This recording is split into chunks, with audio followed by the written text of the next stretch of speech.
sign-in sheet. So in the spirit of networking, in the spirit of connecting, please take them from the outsides, fill them in, and then give them to us if you're interested in finding out more about GenSpace. We're going to give folks 2 more minutes to grab stuff and desserts from the bar. In the meantime, can I welcome the panelists up front, please?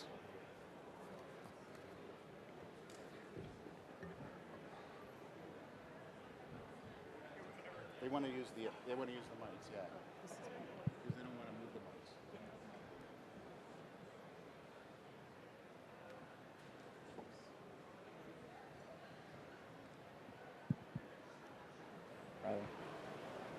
Test? Oh. Oh.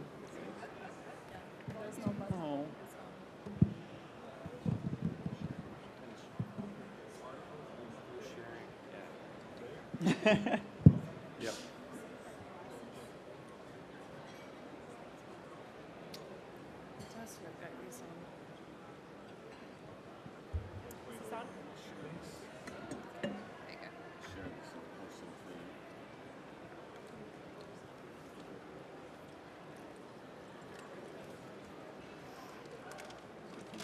We're going to launch in 2 minutes, but while we're doing that, thinking about the launch, let me ask you a couple of questions. Who here has been to space in the room? Excuse me, who here has been to space in the room? We're all in space together. That is the best answer. We're all on Spaceship Earth, right? So we have to remember that's going to be the context of what we're talking about. So GenSpace is not about going into space or doing space business in terms of a vertical. It's a location, and we are all traveling through space. So let's keep that in mind. So, but realistically, who actually has a ticket to go up to space soon? How cool is that? Yeah. So, from a show of hands, how many people here are entrepreneurs? Okay. How many people are investors?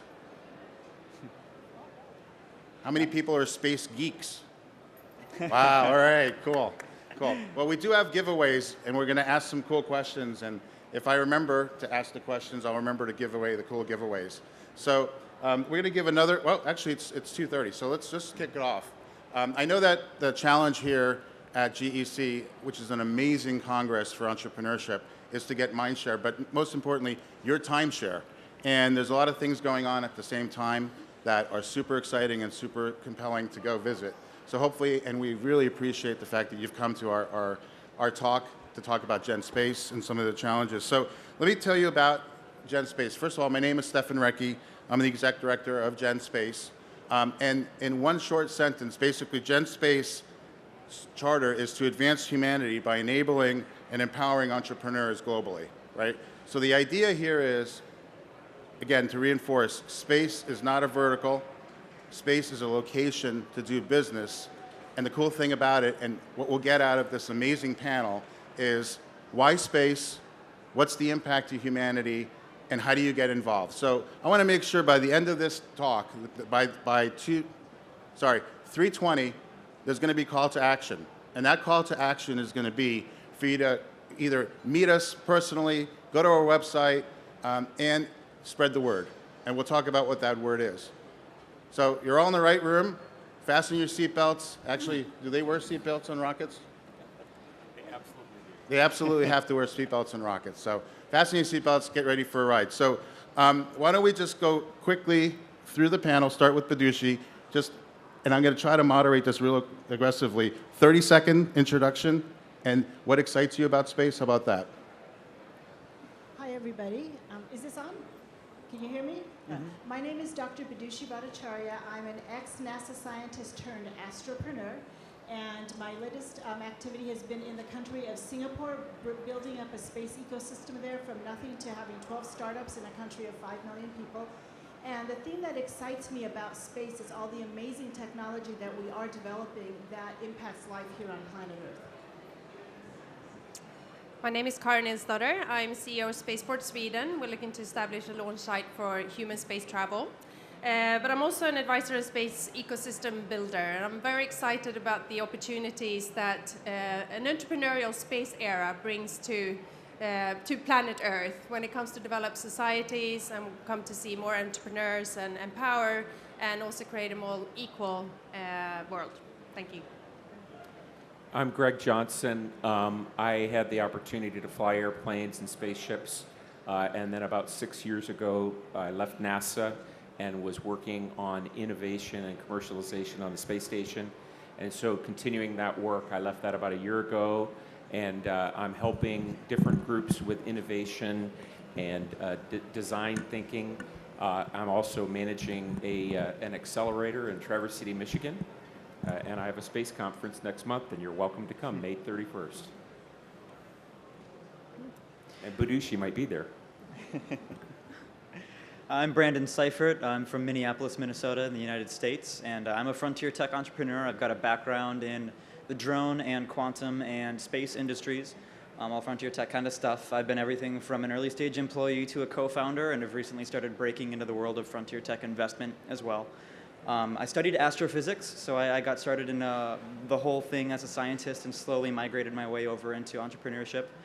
And I think it's that kind of fluid, dynamic opportunity about space is what really excites me. It's the fact that you can explore it wearing any kind of hat that you want. Hello. Hi, everybody. My name is Valerie. I'm based in Finland. I'm an ex-space lawyer, an entrepreneur, and ecosystem builder.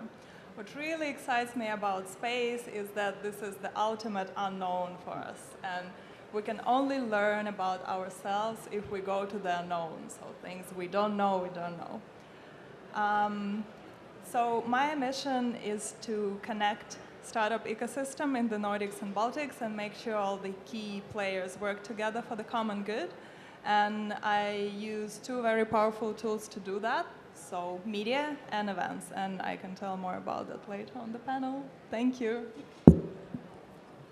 Hi, I'm Steve Wolf, and I run SpaceCom, which is the largest commercial space event held in the world, where we are working towards building a $1 trillion space economy. And as part of this ecosystem, we promote entrepreneurship heavily and in partnership with Stefan Recke. And my enthusiasm about space is that that humankind was born on this planet, but we are not meant to stay on this planet. That we are destined to travel the solar system and the stars. So we have some amazing folks on the board, including space authors, space astronauts, future space astronauts, accelerators. So part of the challenge we've had and are enjoying, actually, leveraging, is the fact that GenSpace has a lot of stakeholders. So if I was just to paint the real quick picture, it's the people that make the policies, it's the government, it's the space agencies, it's the entrepreneurs, it's the investors, it's the media, it's the academia, it's the education, it's the people that are going to be future space entrepreneurs or astropreneurs is a common word for that. People in industry, people in the space industry, and partners. So we're trying to figure out, and we have also an open call to you, that if you know of folks that are heavily connected, what we want to do is identify the ecosystems, because essentially we're going to be a platform to connect ecosystems that is functional. So getting back to the topics of what we're going to be talking about, maybe we'll start, Steve, on your side, and I know this is going to be cumulative. Let's just rattle off one or two opportunities of doing business in space. Yeah. Let's see if we can get that across. Well, thanks. I sat on the end, so I would purposefully be the last person to answer this question and hope to clean up. So, yeah, the opportunities are tremendous, and I think just when we're looking at the evolution of what's going on right now, where the cost of getting into space is coming down dramatically, and the cost of creating or building a satellite is also coming down dramatically. That means the cost of entry, which is always important for an entrepreneur. How much is it going to cost for me to get into this sector? that is coming down dramatically. So basically, if you're just willing to max out your credit card, you can get into and be part of the new space economy. And I'm going to leave it there because I know there's a lot of great stuff coming your way. Yeah, just to continue on the new space economy. So I'm from Finland, and I'm pretty sure none of you ever heard about Finnish astronauts or Finnish rockets. Like, the country is very small and it's not very big in space, but what we're really good at is technology and innovation. And in Finland, already in 2019, we are talking about new space economy versus space industry. So space is really for everybody. We, like many people, see space as a very technical field, but it's not. We need all kind of talent. We need entrepreneurs, we need lawyers, we need marketers, you know, the people who can communicate the technology, the opportunities out there to the general public. So, yeah. You want to continue? Yeah, I can continue, and I'll build on that as well. I think one of the most interesting opportunities about space and space exploration and entrepreneurial space exploration from a global perspective is that it's not just building rockets, it's not just launching constellations of satellites. There's a lot of data management, there's a lot of interesting software parts of this. You know, there are many other parts of the space value chain or space supply chain that can be addressed really from any part of the Earth. You know, you don't need to be at a proper latitude or longitude for it to have a good launch site. You know, you don't necessarily need to have a large space agency backing you to get involved entrepreneurially with space exploration.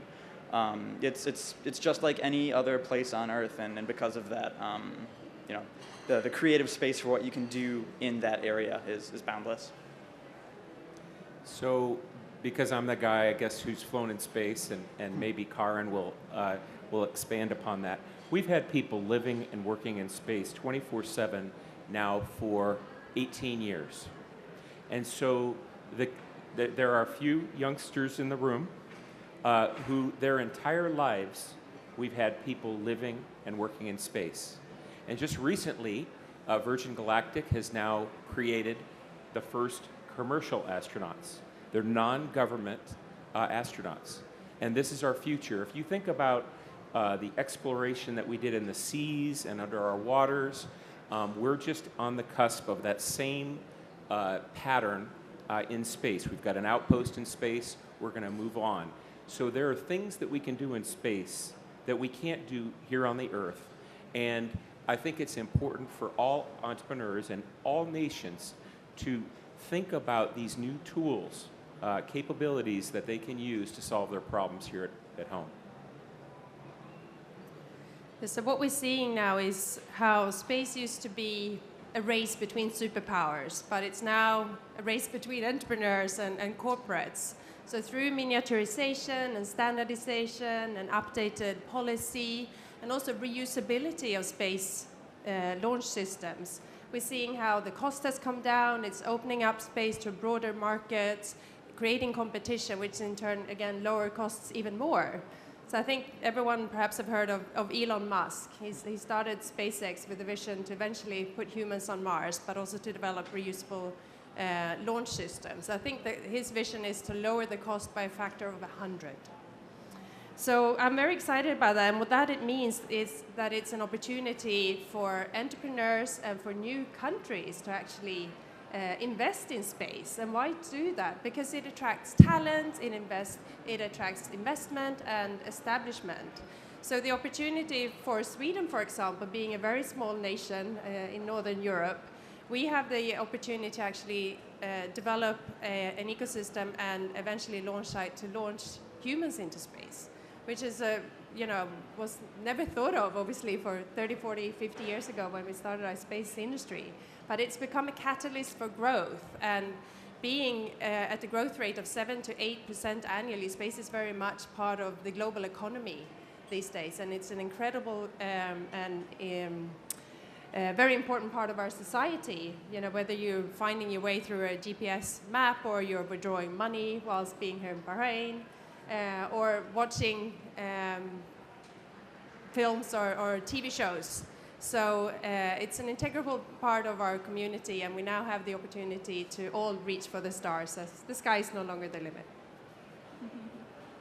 So let me just build upon that a little bit with some specifics.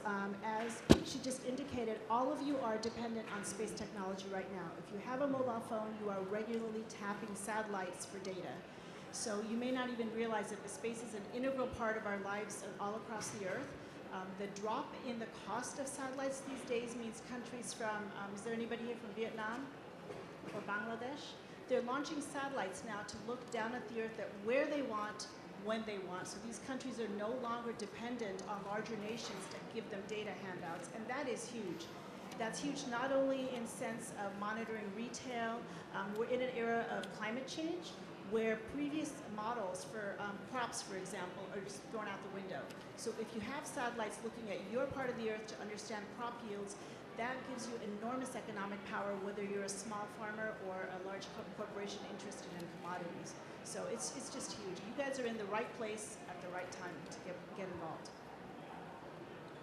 So you touched upon the benefits to humanity, because you can argue what's the importance of sending a Tesla Roadster to space, but how do we convert that to something tangible, impactful? Just to summarize, I know you all put pieces together. If there's an eloquent way of just summarizing that, and take any order this time so you don't have to feel picked on, but feel free. I'll start since you're looking at me. Yeah, it would have been nice if he had just given me that Tesla instead. But yeah, that was pretty cool. It brought a lot of publicity. There are different ways to think about space technology. There's the technology we develop here on Earth that is sent to space that ends up being applied to people, right? So if you think about Velcro or those Mylar blankets that are used by refugees in emergency situations, that's tech from space sent to Earth that's reapplied to space. That's a real benefit. And these are all inventions, you know, Teflon, Velcro, that we would not have thought of on our own. And then there's this other advantage of actually being in space. It's a unique environment. You don't have gravity. And there's a lot of stuff you can do in the pharmaceutical industry, for instance, without the pull of gravity in terms of developing medications, stuff that you simply cannot do here on Earth. And I'll let others build on that. What I like to add is the development that we're seeing now of small satellites. So satellites used to be the size of a bus, and they've now come down to more or less being the package or the size of a milk package. And what we're seeing is companies creating constellations of satellites. And through these constellations covering the Earth and through a smartphone, we will finally have the World Wide Web being worldwide. So this means we will be able to reach remote regions that haven't had connectivity before, and with that connectivity, you can access education, you can start a business, you can connect with peers, and you can get emergency response, and yeah, you can just imagine how this will contribute to actually empower and grow communities and economies across the world. So I'm going to continue on the thread that Badishi started with microgravity. So as we expand our footprint into the solar system, we're going to have to operate in zero or reduced gravity environments. And so there are technologies, for example, 3D printers on the International Space Station. We're understanding how to do additive manufacturing, because a lot of what the cost of getting material up to low Earth orbit is expensive. So we need to be able to operate from our outpost and then continue on. And there are a lot of technologies that only can be evaluated and tested in zero gravity. And we have made significant inroads in curing disease with some of these scientific investigations. Muscular dystrophy, osteoporosis. There is research being done in Parkinson's disease by the Michael J. Fox Foundation. So an unlimited possibilities to use space to our advantage here back on the Earth. Yeah, tying it back down onto the surface of the Earth and maybe even a little bit above it sometimes, the most tangible, immediate impact that I think of when it comes to space exploration from a business perspective and from a space for Earth perspective is the fact that it extends our ability to watch ourselves, to track anything from the climate and climate change to fishing boats and movements of animals to airplanes as well. I kind of consider it like this massive mirror that gives us the ability to look back on ourselves and our neighbors and our friends and what's going on around us, and it gives us the data that we need to learn how to improve our behavior, to optimize how we can work with each other to make sure that the spaceship Earth remains a habitable spaceship for as long as it can. That's very well said. I can totally relate to that. I think what's important to also remember that space technology has a completely new perspective for businesses. So today we are seeing startups building applications on top of space data and selling that as a service to different companies like financial groups, insurance companies, and for these guys, what it means is that they get the competitive advantage from this new technology, so they can present the new business offering to the market, and I think that's really important and really helps to accelerate things in the business world. Yeah, and I think one of the, we're talking about these applications. How do we, how we're using space to understand the Earth? How do we, particularly, in agriculture, in maritime, to understand and measure things on the Earth using these instruments. These instruments are up there right now. You, as potential entrepreneurs in space, could be building similar types of satellites to use in your country or other countries. But then there's also the final mile, if you will, for existing platforms like Planet that we're talking about. Now, this is the company that's going to allow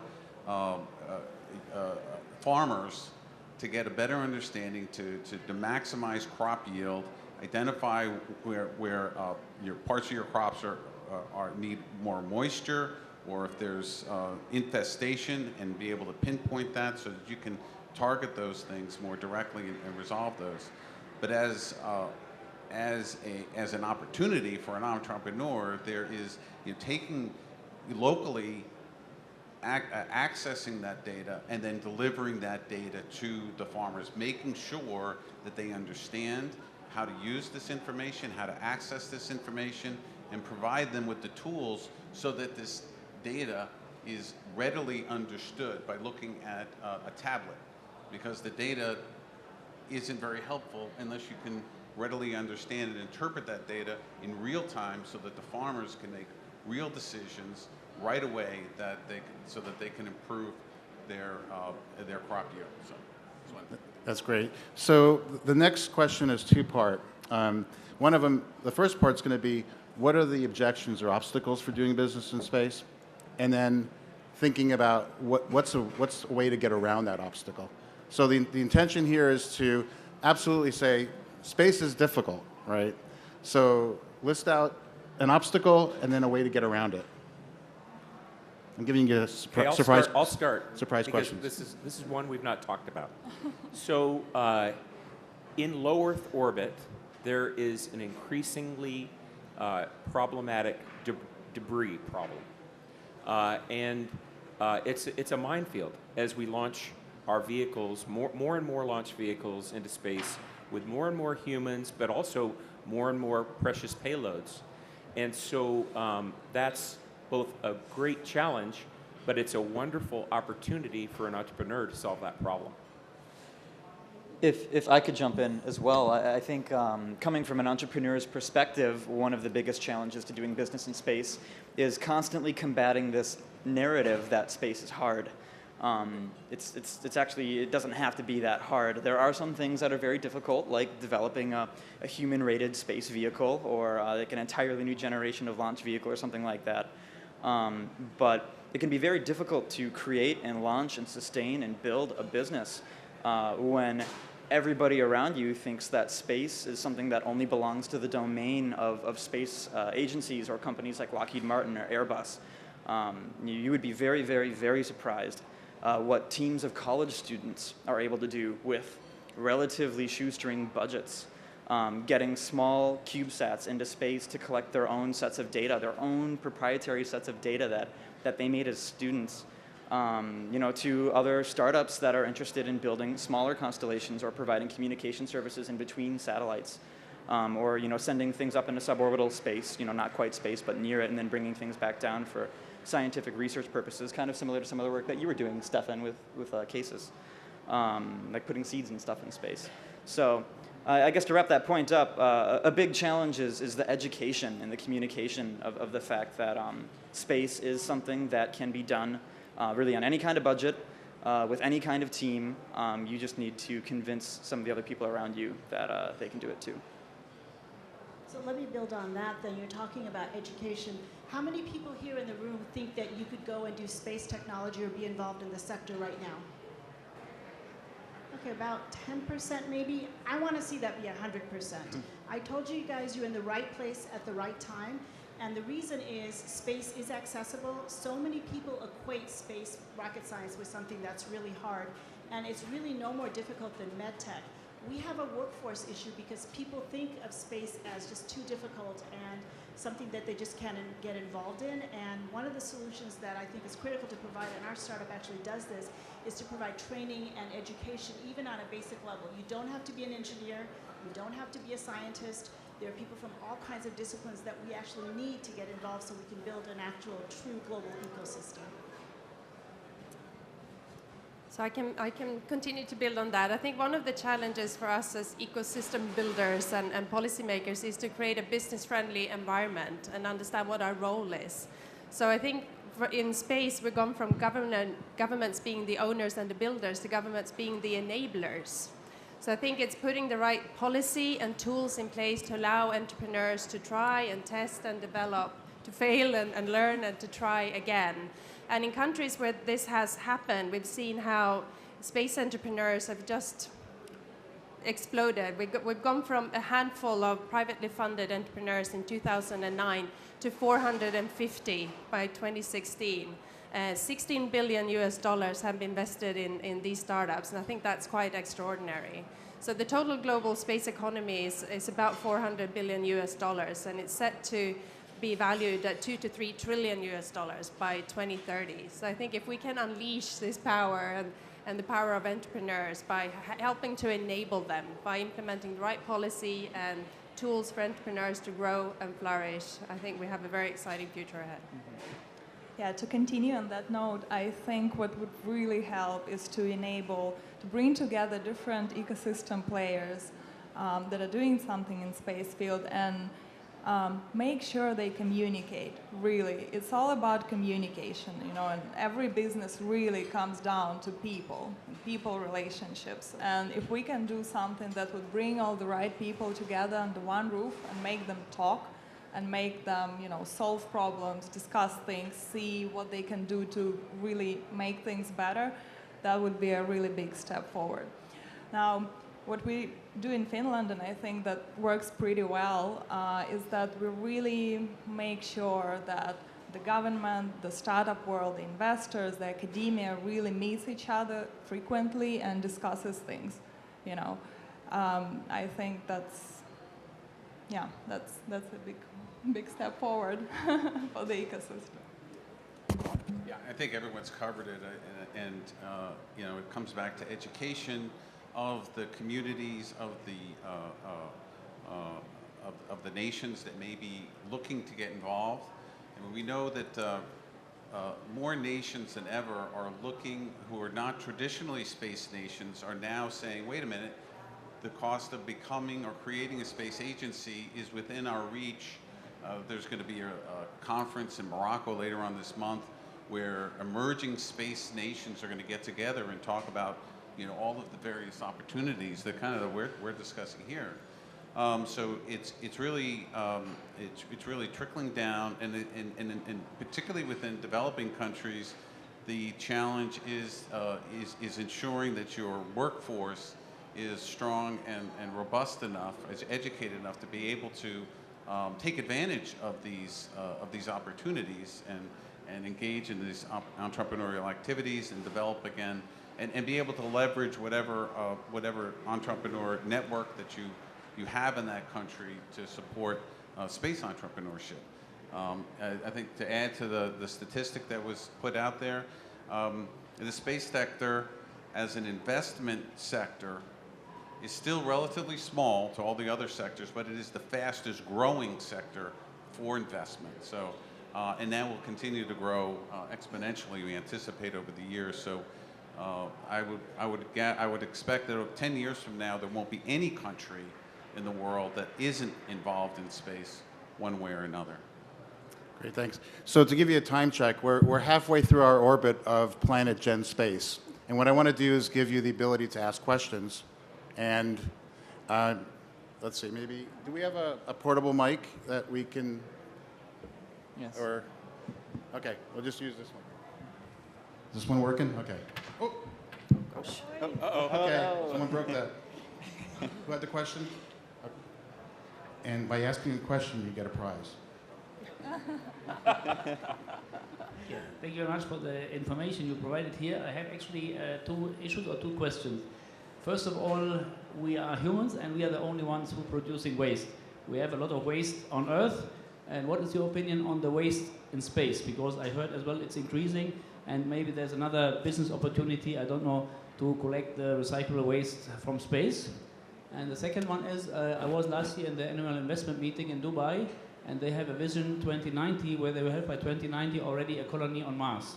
What is your strategy behind this one, or is any one of you maybe involved there, or what is your future strategy the last or the next 80 years or 100 years? Or thank you.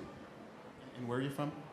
I'm from Germany, and I'm an architect and waste manager, and I'm trying to implement artificial intelligence for waste management in the buildings. So maybe this artificial intelligence might help as well the waste in space. Thank you.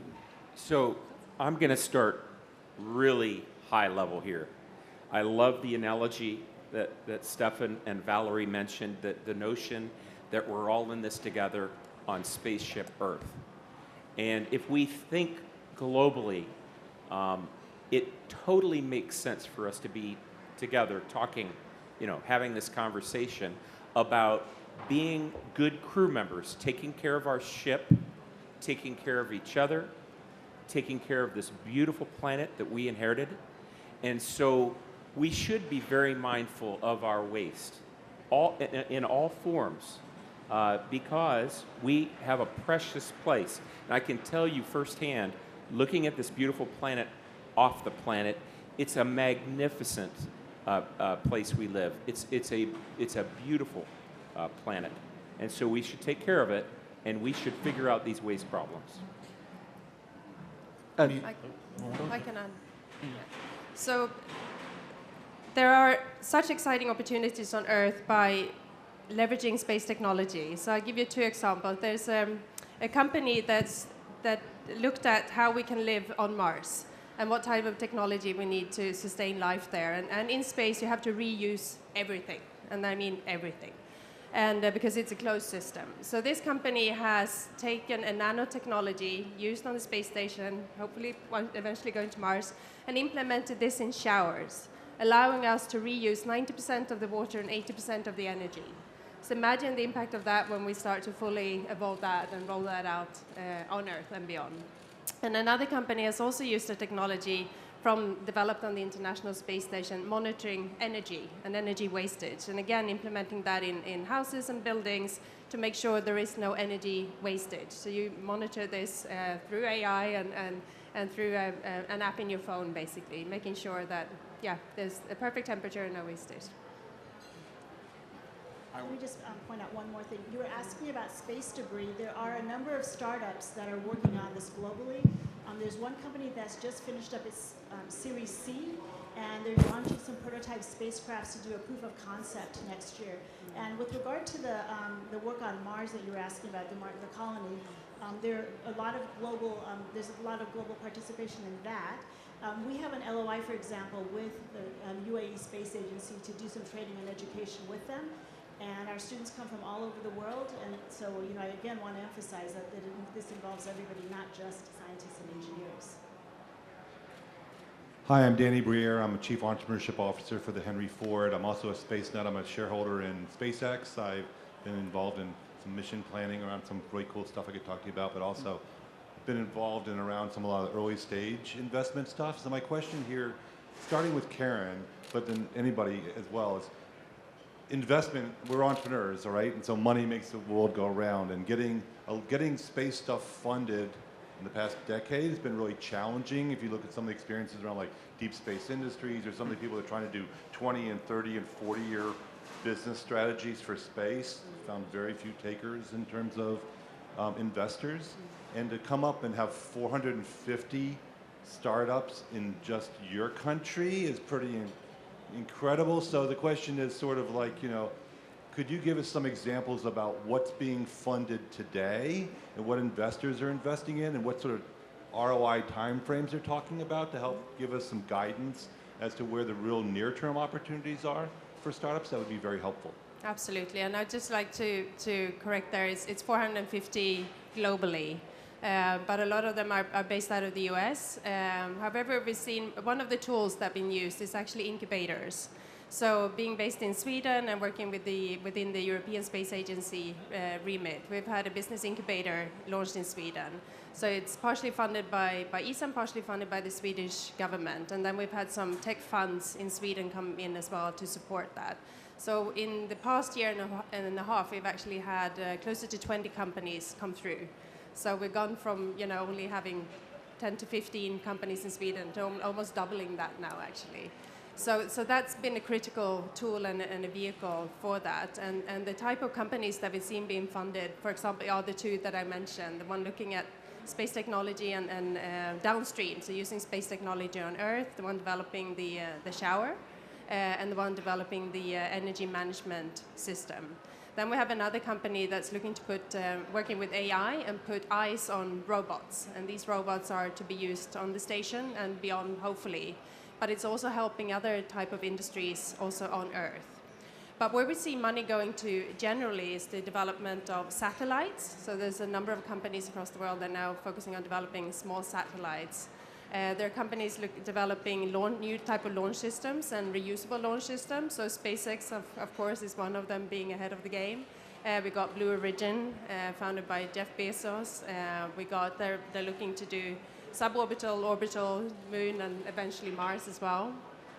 We got companies that are developing infrastructure in space. So we've got companies developing alternative space stations and eventually also space hotels. And these are perhaps the more short-term, or the small sats and the launch systems are more short-term. We have to date 4 unicorns in the industry. We haven't seen any big exits yet. We've seen some mergers and acquisitions taking place, but space perhaps still is a long-term. It's quite heavy investment in infrastructure and obviously the technology. And the real far investment opportunities that we're seeing are companies that want to mine asteroids and go back to the moon and go to Mars. So asteroids are very exciting because they have an abundance of minerals and not least water. And water does not only sustain life, but it can also be used to develop rocket fuel.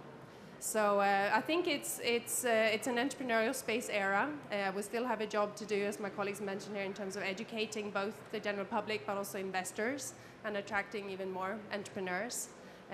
But the time is now. We've seen an exponential growth. The industry has doubled in turnover since 2009 and is set to continue to do that. So I think with support of government, having the vision and being the enablers, we can attract a lot of talent to be part of it. Does that answer your question? Yeah, sorry, just to add a little bit to that. One example from Finland, the company called... Does this work? Test? Okay, hi. So one example from Finland, the company called ISI is essentially a spin-out from the university. So literally the team of students just, wanted to build a satellite and launch it into space. Today, in 2019, they raised 65 million euros from different kind of investors. So I think what kind of works for space startups is that they're not only talking to private investors. It's a combination of different kind of investments. So there is a public funding, there is some grants from the European Space Agency, there are private investors, VCs that are working with them, and they've been around for 5 years. we can argue whether, this funding has been really, like, as an investor, you probably can't expect really quick returns from this kind of venture, but just the impact that you make, the kind of space company that you invest in is already, is important. Probably if money is the only thing that sort of matters to you from the investment, the space probably not the right place to be for that, because everything in space is expensive and everything in space takes time. But then, on the other hand, we're explorers by nature. We sort of have to go and explore. We need to go to space. We need to be able to observe Earth, from space and see what's going on. So it's important to fund this kind of companies. So there's a balance, right, between... Yeah. Yeah, triple bottom line. Yeah. Great, thanks. Another question. Hi, my name is Golam Monar Kamal. I'm from Bangladesh. I'm the managing director for Venture Capital. I used to work at the United Nations for more than a decade, and I have a master's degree in space technology. We are the first batch in Asia. Probably the first time I'm listening space discussion beyond Atlantic. It's always in the US or in Europe. I'm very happy for that. But I give you 2 examples how we have to rethink. Bangladesh is champion for creating microfinance, which is good, everybody appreciate. Then recently, a mobile app called Bikash, they learned the technology from M-Pesa from Africa, but in 4 years now, their transaction is $1 billion a month. All mobile apps only for the people who never had a bank account, so like rural people. But this is space technology, basically. Mobile cannot run without satellites, right? So that's opening a new window for the government. So most of the government in the developing country are realizing that we have to invest on this. The challenge is we offer only courses, science, engineering, doctor. There's no course on space technology. And the computer software engineer, they have interest, but they don't know where to start. I think through this platform, if we can bring knowledge and education, there will be huge opportunity coming from all over the world. So that's a great point. So actually, through Gen Space, we're going to identify the areas that need development and find and actually drive whoever wants to be a partner in that solution. That's right. It's all about knowledge sharing. That's the whole purpose of Gen GEC is networking and sharing that. Any other questions?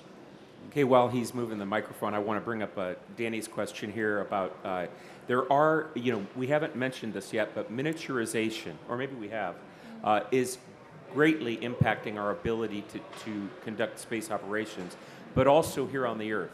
One startup is that it's tripled in growth every year for the last, it's just a couple years ago.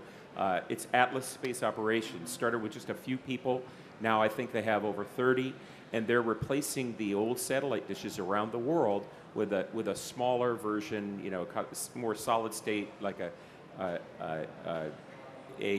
no moving parts solution that is much more inexpensive and much more reliable. And so those sorts of possibilities are occurring even here on the Earth. My name is Dominic Cardis, Entrepreneur Research at Florida University in the Office of Research and Commercialization. U.S. delegation, state of Florida, home of the Kennedy Space Center. My question is really around ecosystems and kind of thinking about space ecosystems. It sounds like there's an element of workforce and training. There's this element of policymakers, and also it sounds like there's a land and real estate play that's also engaged in this as well. I kind of want to get a sense of, a lot of you all spoke to that there's a lot of ecosystem players in the economy making some waves and best practices for this. What nations or countries do you all see that are doing a great job in actually creating more business-friendly, policies and practices for individuals in space to actually get engaged? And what kind of models could you share with us today? Well, the one, if I could jump in. Oh, I can't jump in. Oh, this will not reach you. Yeah. Can you turn it? Here. Houston. Sorry, I'm sure anyone here could have jumped right in, but I think the shiny example these days that people like to talk about in terms of a nation that is supporting commercial space development is Luxembourg, right? So they've committed several tens of millions of dollars to fund space-related startups. They were, and they are providing a home for space ventures. They have identified themselves as wanting to be the place where the companies that are going to be accessing the resources of the solar system, meaning mining of the moon and asteroids, they want to be the country that's known for doing that. And so they really staked a claim in this territory, looking forward to the future.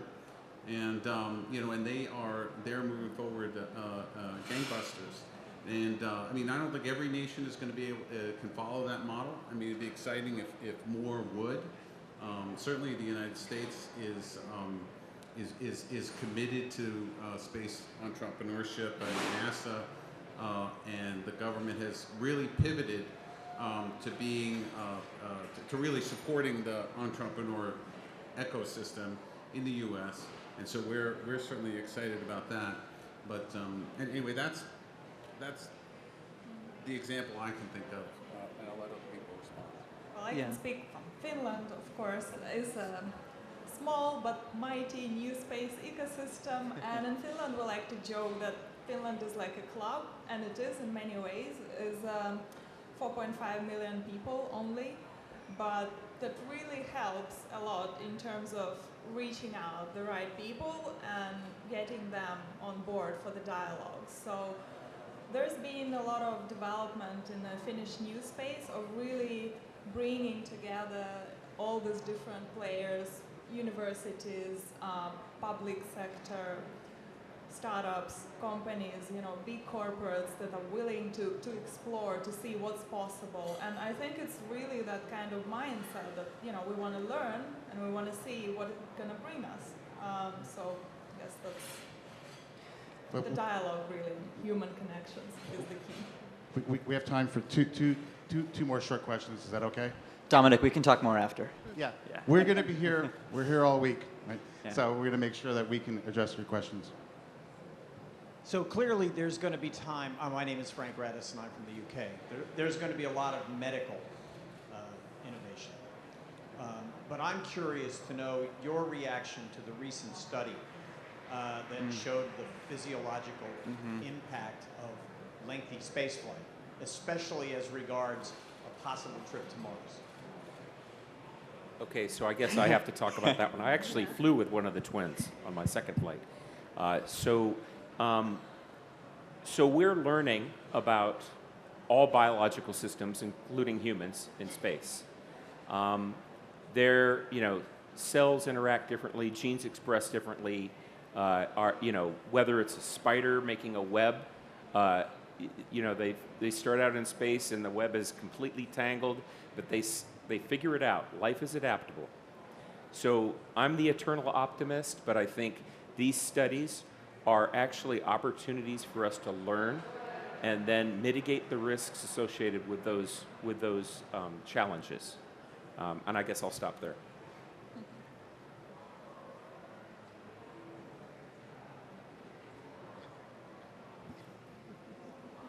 I got a question for you. By the way, guys, I'm on the Gen Space Board, but I'm hiding in the back here. But I just want to ask one question, which, you know, as we get asked around the world, which is, you know, you said Finland, you know, we have a really great new space center, hub of center. One thing that's great about you guys is that because you're innovators and you're, of course, exponential thinkers, I haven't heard much around what I hear with, quote, industries around the world, which is cities and countries saying, we want to own this. You know, you remember when blockchain first started taking over the world, everyone was like, oh, we're going to be the blockchain capital of the world, you know, and we can think of everything else. And we don't really hear that in this industry. It's what makes this exciting. But have any of you seen, is there a potential for us to empower like some of the startup communities to go to work on fields, let's say you just talked about medical, but let's look at some of the other fields where we just haven't even begun to think about what the potential will be as a result of new space in terms of transforming those industries. And should we be going geographically to communities and actually saying, you guys need to take the lead? And should we be allowing each other to take the lead in different areas? Just a question. If you thought about that, how do we get more people on the planet to be thinking through how we should be thinking exponentially about that?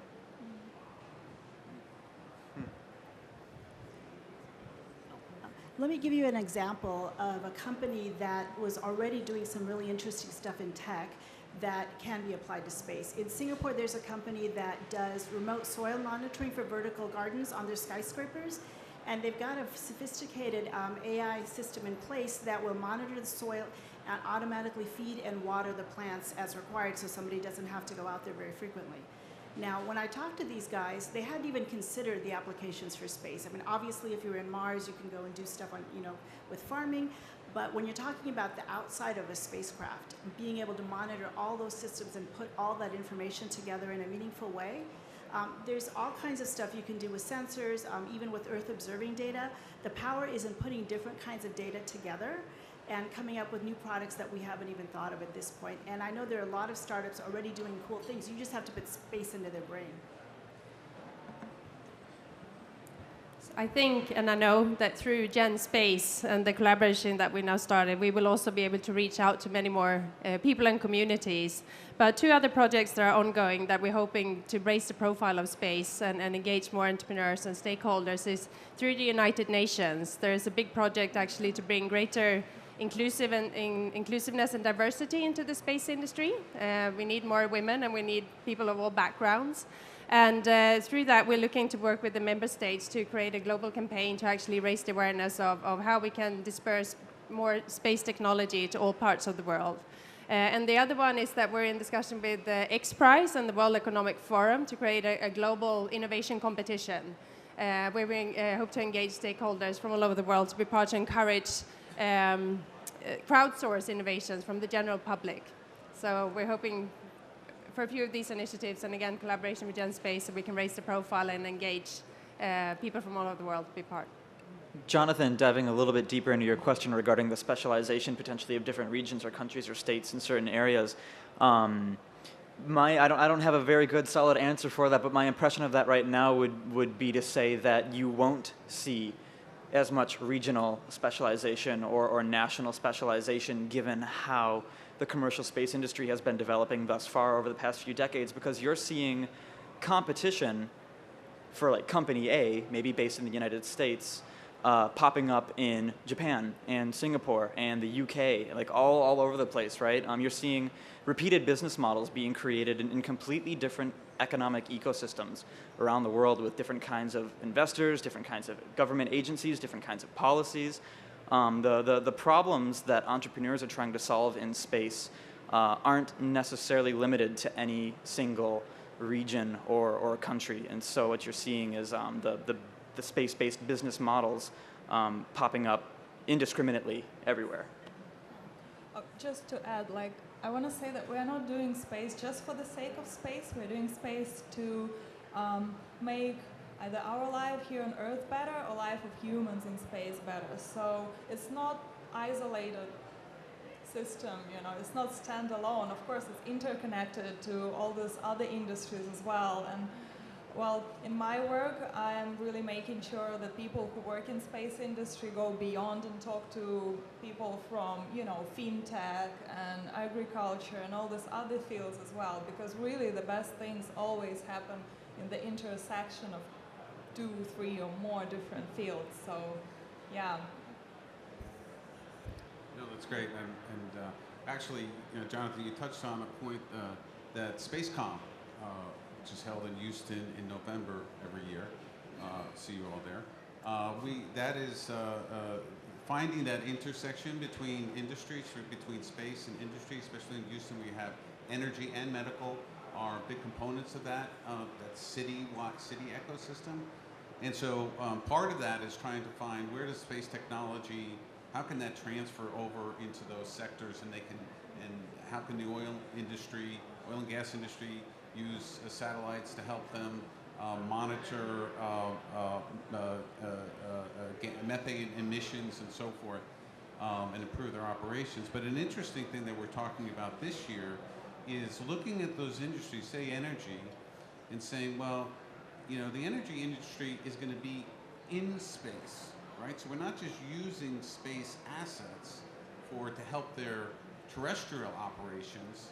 You know, the energy industry needs to think, what are we going to be doing in space once there is a robust infrastructure in place? So we talk about things like solar power satellites, where you collect energy from the sun and you transmit it down to Earth, and it helps to augment and it goes right into your grid. Medical, or a good example we were talking about recently is, you know, there's going to be, in another 10 years, there are going to be habitats in space where tourists are going to go. They're going to be space hotels. Well, what about the hospitality industry? I mean, they should be interested in what's going on there, and they should be involved in that whole process. So you're looking to invite these industries to kind of come up, and there's obviously, if you have humans up there, you have medical considerations that have to be dealt with, and so there's a whole sector there you're developing. So that's a whole other interesting aspect of industries. May I add quickly? Yeah. Oh. Okay, Stefan?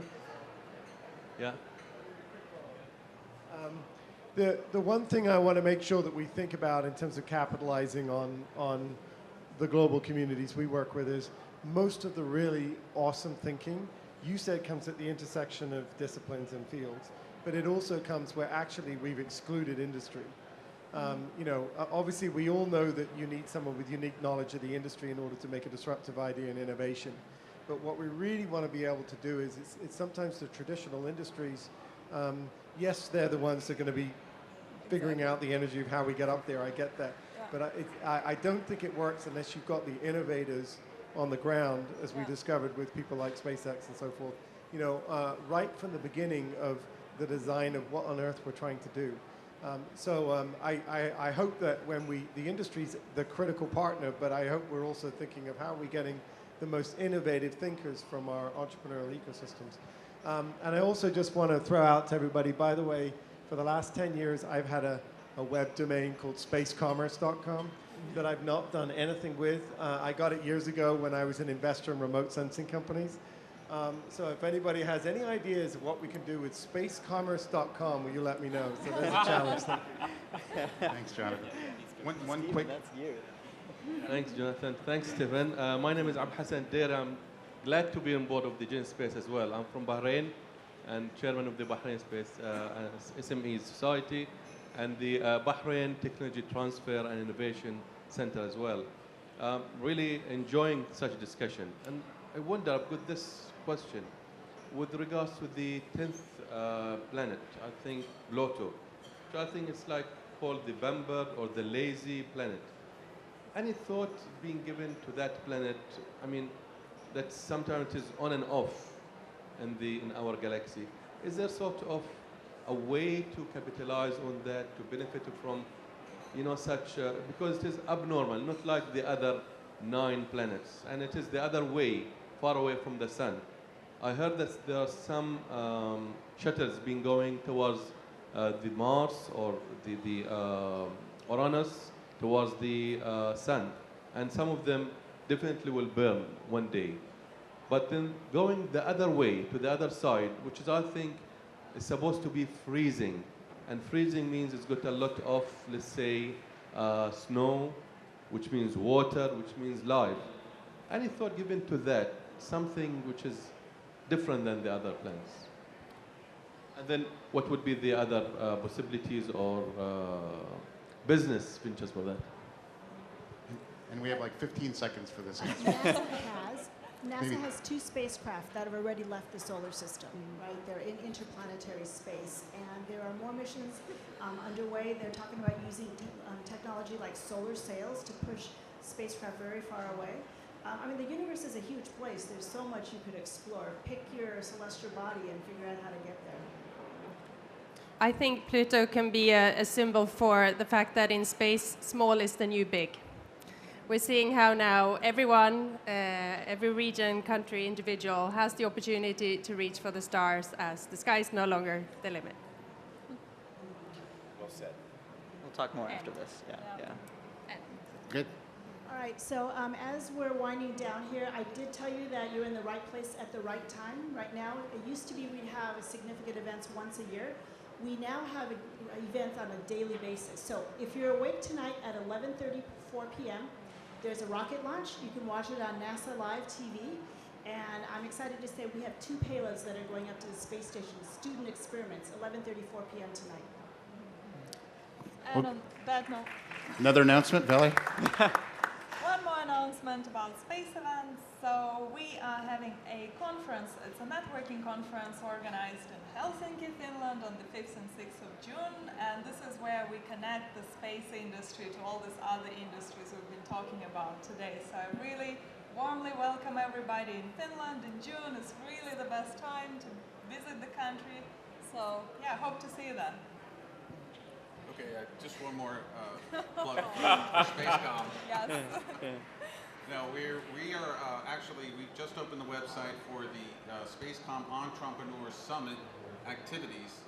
And part of that is a pitch competition that Stefan runs for us. It is, the top prize is $100,000 of Google Cloud credits, so it's really cool. And our domain is spacecomexpo.com. We probably couldn't get the other one for our show. So Not yet, right? So, and certainly, anyone's interested, happy to give you cards and collect your information. Well, thank you, panelists, and thank you all for attending. There's a sign-in sheet. Make sure that you signed in. So the call to action, please, you could recognize me today with the shirt, but when you see us, please talk to us about where you're from, what your stakeholders are that I listed out, how GenSpace can help identify and ultimately connect. We're not going to solve your problems. We're going to enable the solutions to come from the partners within your region, possibly your bordering region, other sides of the world. So there are no borders when it comes to working with GenSpace. We want to make sure that you understand that. So thanks again. We kept you past your time. Well, not really, 30 seconds. So, but please ask. And I just want to acknowledge a couple more board members. Srinivas here is a board member from India. Kirk is also a board member from Colorado. And Rodrigo, board member from Mexico. Thank you again.